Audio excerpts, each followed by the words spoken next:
Caribbean सागर के बीच एक परिवार अपनी यॉट पर छुट्टियां मना रहा होता है। माँ जूलिया तैरने के लिए पानी में कूद जाती है। आराम करते समय उसे कुछ अजीब महसूस होता है, लेकिन क्योंकि आसपास कुछ दिखाई नहीं देता, वह सोचती है कि शायद उसका भ्रम होगा। कुछ सेकंड बाद वही अजीब एहसास फिर होता है। इस बार भी कुछ नजर नहीं आता, लेकिन अब वह घबरा जाती है और यॉट की तरफ तैरना शुरू करती है। तभी अचानक कोई उसकी टांग खींचने लगता है और वह मदद के लिए जोर जोर से चिल्लाने लगती है। उसकी बेटी कैसी हेडफोन लगाकर म्यूजिक सुन रही होती है, इसलिए उसे कुछ सुनाई नहीं देता। पति टॉम और बेटा बेन मछली पकड़ने में व्यस्त होते हैं। जूलिया पानी के ऊपर टिकने की कोशिश करती है, लेकिन मुंह में पानी जाने की वजह से चिल्लाना मुश्किल हो जाता है। थोड़ी देर बाद टॉम को एहसास होता है कि काफी देर से उसने जूलिया को नहीं देखा। वह यॉट पर उसे ढूंढता है और फिर अपनी पत्नी को खतरे में देख लेता है। वह बच्चों को बुलाता है, यॉट को उस तरफ ले जाता है और पानी में कूद जाता है। जल्दी से जूलिया तक पहुंचकर उसे संभालता है और यॉट की ओर तैरता है। बच्चे दोनों को ऊपर खींच लेते हैं। परिवार जूलिया को संभालता है, लेकिन जूलिया खुद को समझाती है कि शायद लहरों की वजह से ऐसा हुआ होगा। रात को सब मिलकर बेन का जन्मदिन मनाते हैं। कैसी को उसके बॉयफ्रेंड का कॉल आता है, तो वह लैपटॉप लेकर बाहर चली जाती है। वीडियो कॉल में उसका बॉयफ्रेंड दिखाता है कि शहर के ऊपर बड़े बड़े काले बादल छा गए हैं। कॉल ग्लिच होकर फ्रीज हो जाती है। कैसी यह बात परिवार को बताने आती है, लेकिन टॉम कहता है कि शायद जमीन से दूर होने की वजह से सिग्नल कमजोर है। तभी सबको एक आवाज सुनाई देती है। वे सब बाहर जाते हैं और देखते हैं कि व्हेल मछलियों का एक समूह गुजर रहा है। टॉम समझाता है कि व्हेल मछलियां हमेशा पृथ्वी के मैग्नेटिक फील्ड को फॉलो करती हैं, लेकिन जब तूफान आता है तो वे कंफ्यूज हो जाती हैं। अचानक यॉट जोर से हिलती है और बेन गिर जाता है। टॉम को चिंता होती है कि कहीं यॉट को नुकसान तो नहीं पहुंचा, इसलिए वह डाइव करके नीचे चेक करने चला जाता है। कुछ देर बाद वह सतह पर वापस आता है, लेकिन उसके कंधे पर एक बड़ा घाव होता है। जूलिया तुरंत उसका जख्म सीती है। टॉम बताता है कि पानी के अंदर उसे ऐसा लगा जैसे उसके पीछे कोई बहुत बड़ा जीव था, लेकिन जब उसने मुड़कर देखा तो प्रोपेलर से कट लग गया। वह कहता है कि जो भी चीज थी बहुत बड़ी थी। टॉम को यॉट पर काफी नुकसान दिखाई देता है, इसलिए उन्हें मदद बुलानी पड़ती है। जूलिया बार बार रेडियो पर कोशिश करती है। कैसी फोन पर सिग्नल ढूंढती है, लेकिन कुछ भी काम नहीं करता। तभी कैसी को एक अजीब सा जीव दिखाई देता है और वह चिल्ला उठती है, लेकिन वह तो बस बेन होता है जो मास्क पहनकर मजाक कर रहा होता है। कुछ देर बाद यॉट पूरी तरह बंद हो जाती है और समुद्र के बीच में फंस जाती है। जूलिया रेडियो में एक आवाज सुनती है, लेकिन आवाज इतनी खराब होती है कि उसे कुछ समझ नहीं आता। टॉम परिवार को बताता है कि उनके पास सिर्फ 4 दिन का खाना पानी बचा है और अब उन्हें किसी मछली पकड़ने वाली नाव का इंतजार करना होगा। अचानक रडार पर कुछ डिटेक्ट होता है और परिवार को एक अजीब सी आवाज सुनाई देती है। सब दौड़कर बाहर आते हैं और हैरानी से देखते हैं कि कई सारे उल्कापिंड जमीन पर गिर रहे हैं।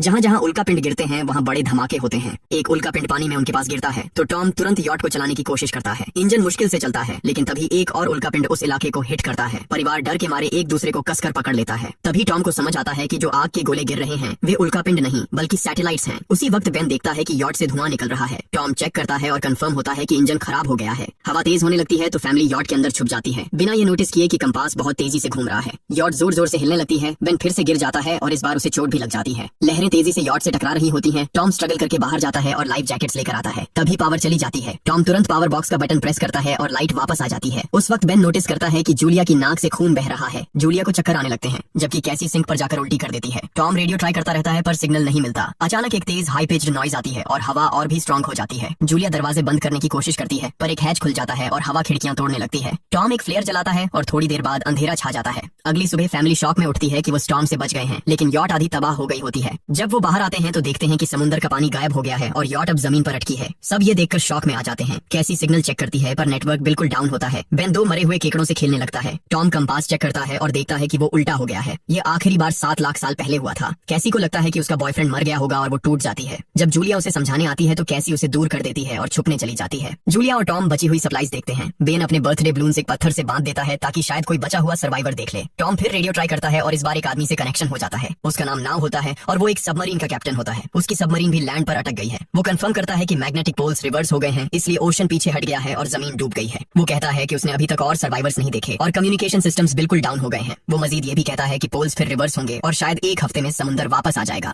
वो फैमिली को वार्न करता है कि जितना हो सके ऊंची जगह चढ़ जाओ, क्योंकि जब पानी वापस आएगा तो वो बहुत खतरनाक होगा। वो बोलता है उसका पार्टनर क्रैश में मारा गया और सबमरीन में बस 3 लोगों की ही जगह है। जूलिया और टॉम उससे कहते हैं कि प्लीज हमारे बच्चों को बचा लो। वो उन्हें अपने कोऑर्डिनेट्स दे देता है। टॉम कैलकुलेट करता है कि सबमरीन तक पहुंचने में 2-3 दिन लगेंगे। वो फैमिली से कहता है आज रात अच्छे से आराम कर लो, कल सुबह हम निकलेंगे। अगली सुबह फैमिली सामान पैक कर रही होती है। तभी टॉम को पास में कुछ हिलता हुआ दिखता है। वो एक लंगड़ा आदमी होता है जिसके हाथ में हार्पून होती है और साथ में एक कुत्ता लगातार भौंक रहा होता है। टॉम उसके पास जाता है और उसे पानी की बोतल देता है, लेकिन वो आदमी कुछ ऐसी भाषा में बोलता है जो टॉम समझ नहीं पाता। पानी पीने के बाद वो अजनबी अचानक टॉम के सिर पर बोतल मारता है और चेहरे पर जोर का लात मार देता है। जूलिया डर के मारे भागती है, लेकिन तब तक देर हो चुकी होती है। वो आदमी टॉम के पेट में हार्पून घुसा चुका होता है। टॉम कुछ पल तक तड़पता है और फिर वो उसकी गर्दन भी काट देता है। फिर वो आदमी जूलिया के पीछे भागता है और उस पर हार्पून फेंकता है, जिससे उसके कंधे में चोट लग जाती है। जूलिया दर्द सहते हुए यॉट के अंदर भागती है और बच्चों को बोलती है कि छुप जाओ। वो दरवाजा लॉक कर देती है। कैसी और बेन सोफे के अंदर घुस जाते हैं। जूलिया उन्हें फ्लेयर गन पकड़ाती है और खुद एक चाकू लेकर बाथरूम में छुप जाती है। वो आदमी दरवाजे पर जोर जोर से धक्के मारता है और आखिर अंदर घुस ही जाता है। पहले वो थोड़ा खाना उठाता है और फिर यॉट में इधर उधर ढूंढने लगता है, फिर बाथरूम की तरफ जाता है, लेकिन जूलिया समझदारी से एक छोटे छेद से बाहर निकल जाती है। वो आदमी सोचता है कि जूलिया भाग गई,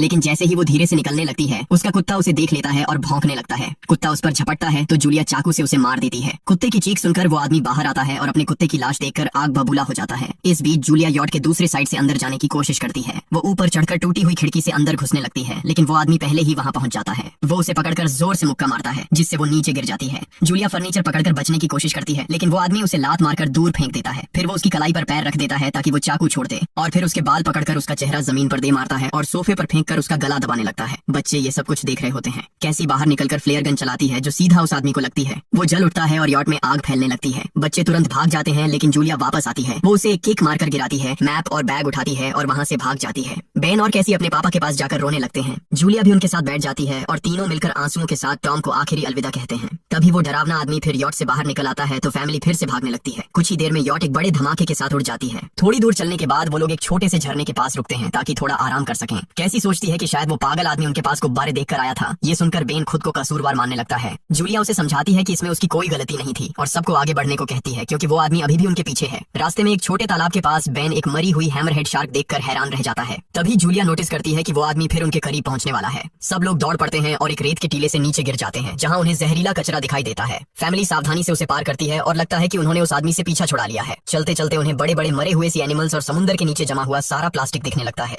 बेन धीरे धीरे चलने लगता है तो जूलिया समझ जाती है कि वो डिहाइड्रेशन के करीब है। वो सबको रुकने को कहती है। जब वो पानी की बोतल देखती है तो उसे झटका लगता है। बोतल में पानी लगभग खत्म हो चुका होता है। कैसी को एहसास होता है कि शायद उसने बोतल ठीक से बंद नहीं की थी। जूलिया गुस्से में चिल्लाती है कि उसकी लापरवाही की वजह से पानी खत्म हो गया। कैसी जवाब देती है, क्या फर्क पड़ता है, वैसे भी हम बचने वाले नहीं हैं। दोनों के बीच लंबी बहस होती है, फिर भी फैमिली आगे चलती रहती है। कुछ देर बाद उन्हें एक क्रैश हुआ प्लेन मिलता है। अंदर कुछ हिलता डुलता देख सब डर जाते हैं, लेकिन वो सिर्फ कुछ पक्षी होते हैं। फैमिली तय करती है कि रात यहीं प्लेन के अंदर गुजारेंगे। वो थोड़ा सा स्नैक शेयर करते हैं और जूलिया को टॉम की जैकेट में एक फैमिली फोटो मिलती है जिसे देखकर उसका दिल टूट जाता है। कैसी पूछती है, मॉम आप और डैड की लव स्टोरी क्या थी? जूलिया मुस्कुराकर बताती है, टॉम हॉस्पिटल में मेरा पेशेंट था। फिर एक दिन उसने फूल और एक प्यारी सी कविता देकर अपना प्यार जताया था। रात के बीच में कैसी प्लेन से बाहर जाती है। तभी वो डरावना आदमी उसे पीछे से पकड़ने की कोशिश करता है, लेकिन जूलिया अचानक पीछे से उस पर टूट पड़ती है और बार बार चाकू से वार करके उसे मार देती है। कैसी अपनी माँ को गले लगाकर शांत करती है। अगली सुबह उस आदमी की लाश पर कीड़े गुंडे पड़े होते हैं।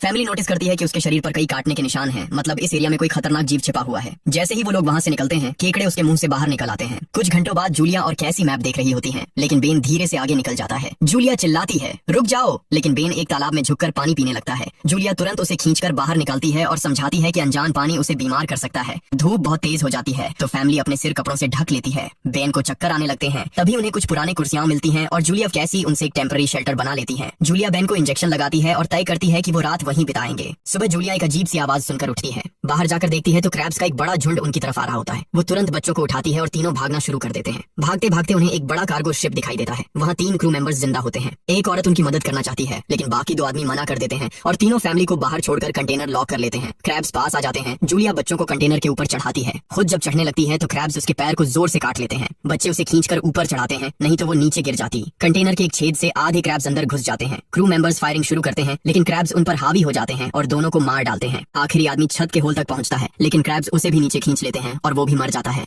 जूलिया अपने जख्म पर पट्टी बांधती है और बेहोश हो जाती है। कुछ देर बाद जब वो उठती है तो खुद को रेत के तूफान के बीच अकेली पाती है। वो घबराकर बच्चों को ढूंढने लगती है। एक मरी हुई औरत का हथियार उठाती है और जोर जोर से चिल्लाती है। कैसी उसकी आवाज सुनकर लौट आती है और बताती है कि वो और बेन मदद ढूंढने गए थे, लेकिन कोई नहीं मिला। फिर दोनों बेन से मिलते हैं, जिसे एक खुला कंटेनर मिलता है जहां वो तूफान खत्म होने तक रुक सकते हैं। जूलिया टॉम का लाइटर निकालती है और अपने जख्म को जलाकर बंद करती है, जो बेहद दर्दनाक होता है। तूफान थमने के बाद उन्हें एक और कंटेनर मिलता है जिसमें बहुत सारी पानी की बोतलें होती हैं। बॉडीज चेक करते वक्त उन्हें एक रेडियो और एक गन भी मिलती है। जूलिया नाव से संपर्क करती है और बताती है कि मैप खो गया है। इस पर नाव बताता है कि उन पर आर्थ्रोपॉड्स ने हमला किया था। वो अबिस के जीव हैं जो ऑक्सीजन की वजह से पूरी तरह पागल हो चुके हैं। अब नाव फैमिली को जल्दी करने को बोलता है क्योंकि उसके इंस्ट्रूमेंट्स ने कैलकुलेट किया है कि समुद्र उम्मीद से ज्यादा जल्दी वापस आएगा और उनके पास सिर्फ कुछ घंटे बचे हैं। वो एक फ्लेयर शूट करता है और फैमिली उस दिशा में चलना शुरू करती है। लंबी वॉक के बाद फैमिली को एक टूटा हुआ टॉयलेट मिलता है जिसमें बेन पेशाब करता है। अब वो लोग आखिरकार सबमरीन को पास ही देख लेते हैं, लेकिन वहाँ पहुंचने के लिए उन्हें एक बड़ा चट्टानी रास्ता पार करना होगा। जैसे ही वो रास्ते से गुजरते हैं दीवारें हिलने लगती हैं और पत्थर गिरने लगते हैं, जिससे एक भयानक रॉक स्लाइड हो जाता है। जूलिया तुरंत अपने बच्चों को साइड में धक्का देती है और खुद भी पीछे हट जाती है ताकि कुचली न जाए। अब एक पत्थर की दीवार उनके बीच आ गई है। जूलिया बच्चों से कहती है कि वो बिना उसके आगे बढ़ जाए, लेकिन कैसी मना करती है और जोर देती है कि उसकी माँ को चढ़ने की कोशिश करनी चाहिए। बहुत बहस होती है और चिल्लाने के बाद जूलिया वादा करती है कि वो बाद में अपने बच्चों को ढूंढ लेगी। मजबूर होकर कैसी अपने भाई को खींचकर आगे ले जाती है।